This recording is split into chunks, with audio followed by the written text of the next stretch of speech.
Kaka 1 year lang sa atin ni ADV 160. Yan ang pinaka-common na tanong na nakukuha ko is ano na daw ba yung mga accessories and upgrades na nagawa ko dito. Kaya for today's video, yun ang pag-uusapan natin. Don't worry, ilalagay ko rin pala yung mga links kung saan natin nabili or nakuha yung mga nasa video para pwede rin kayong bumili kung trip nyo. Huwag na natin patagalin to, umpisahan na natin.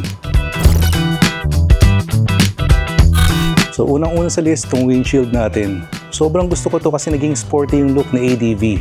Mababa lang yung style niya. Yeah, for me sobrang angas ng dating. Ganito yung itsura pag nakataas. Ganyan naman pag nakababa. Parehas maangas, no? Pero for me, mas gusto ko yung look pag nakataas. Kaya, teka, balik lang natin. Ayan. Next naman is the toggle switch cover. Ito, napaka-importante ito kung ADV owner ka. Madali kasing masira itong toggle switch pag laging nababasa. Kaya sobrang importante na lagyan mo na kagad ng cover. Hindi naman nakakasira ng forma kasi mukhang stock pa rin. Simple upgrade pero laking bagay. Sunod naman tong aluminum alloy natin na side mirror. Sa mga nakasubaybay sa atin, alam nyong napakarami ng side mirror ang nasubukan natin. Pero mostly kasi hard plastic. Ngayon pala ako nakatry ng aluminum alloy. Ayan o. Even the arm aluminum alloy kaya talagang sobrang tibay nito. And for me, gustong gusto ko yung itsura nito kasi malaki yung salamin. More than 4 fingers yan. Pag nagkakabit kasi ako sa motor, ayoko ng forma lang eh. Gusto ko yung functional talaga. And dito sa side mirror na to, mas malaki and malawak yung kita ko sa likod. Next naman is itong poging camel back seat natin. Kung ADV 160 owner ka, alam mong hindi ganun kalambot yung stock seat. Pero itong camel back seat natin, yan, ganyan kalambot. And sobrang komportable rin talaga kung may backrest yung upuan mo. And pasasalamhatan ka rin ng OBR mo pag ito ang upuan nyo. And nagustuhan ko rin yung carbon look accents. Talagang lalo tuloy umangas tong upuan na to. Again, must have to kung ADV 160 owner ka. Naglagay rin pala ako ng grip puppies dito sa handlebar grip. Actually, sobrang tagal na nito eh. More than 2 years ago ko nabili. Kasi para sa Z900 talaga to. Pero since mas malakas ang vibration ng ADV 160, kaya I decided na dito na lang ikabit. Sa Z9 naman kasi walang handlebar vibration eh. Naglagay na rin pala ako ng gas cap cover. Simpleng upgrade lang to pero tuwang-tuwa ako dito eh. Tingnan nyo naman kung gaano kaganda yan. Yung napaka-boring na gas cap natin, nagawa pa nating maporma. Ito yung mga sulit na upgrade kasi mura lang to eh. Next is yung MDL natin or mini driving light. Ito yung napili ko kasi gusto ko maliit lang eh. Kumbaga minimalist na look. Pero napakalakas ng buga nito sa gabi. Basta make sure na properly aligned para hindi kayo makasilaw ng kasalubong. Ito yung itsura pag naka-low. Kulay puti lang din. Sobrang ganda ng visibility nito sa gabi basta tama yung tutok. Ito naman ang itsura pag naka-high. May halong yellow na to kaya all-weather na. Mas okay gamitin to pag malakas ang ulan or pag sa asfalto. Pero again, reminder lang, maging responsable tayo pag magkakabit ng MDL. Make sure na naka-align properly para hindi tayo makasilaw ng kasalubong. And dito ko pala sa kaliwa nilagay yung switch niyan. Ito yung low, yun yung high. Nagkabit na rin pala tayo ng loud horn. Pero hindi ko pa rin pinatanggal yung stock. Naglagay lang din ako ng switch dito sa kanan naman for the loud horn para pwede ako mag-stock. Kunyari nasa lugar ka na bawal ang maingay, hospital, school zone, mga private subdivision, para stock ang busina natin dun. Pero pag mga nasa main road naman tayo ay may mga kasabay tayong malalaking sasakyan, sa loud horn tayo. Bulahaw, no? Sunod naman itong Chigi natin. Isa to sa mga sobrang importanteng nakabit ko dito kay ADV 160. Naka-Apple CarPlay na rin kasi to, kaya hindi ko na kailangan maglabas ng phone pag kailangan ko mag-Waze. And meron na din tong front and rear cameras na naka-continuous loop recording. Ito yung front. Yan naman yung rear. Dito ko pinwesto yung front camera sa may bandang baba lang ng windshield. And dito naman yung rear camera sa may bandang baba lang ng taillight. I'm sure may magtatanong kung ano yung panggilid natin. Well, sa ngayon all stock pa, pero very soon baka galawin na rin natin to. Isa naman to sa napaka-importanting upgrade kung nagmomotor ka. Itong side stand enlarger. Pag wala ka kasing ganito, tapos nagpark ka sa lupa, pwedeng lumubog yung side stand mo na mag-cause para tumumba yung motor mo. Kaya isa to sa mga unang-unang kinakabit pag may bagong motor eh. And of course, isa sa pinaka-importanting upgrade sa motor, yung gulong. Naka-Pirelli Angel scooter na tayo dito. Around 300 kilometers pa lang sa ADV, nagpalit na tayo ng gulong eh. Ayoko kasi nung pinapatagal pa yung upgrade. Gusto ko palitan ka agad para at least yung stock tires mo, mas may value pa. Mabibenta mo pa ng mas mataas. And syempre, hindi mo na rin dapat i-delay yung safety na dala ng magagandang gulong.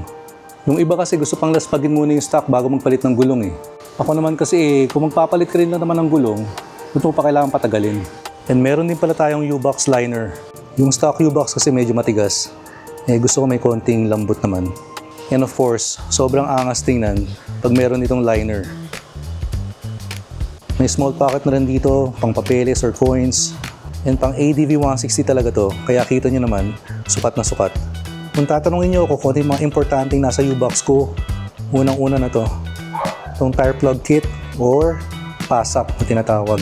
Hindi kasi ako fan ng tire sealant kasi nakakawala raw ng balance ng gulong yun and posibleng makasira ng mags. And lagi ko rin dala tong air pump natin, kaya hindi na ako pumipila sa mga gas station para magpahangin. And sa init ng panahon ngayon, make sure lagi rin kayo may dalang turbo fan, pang kontra heatwave to.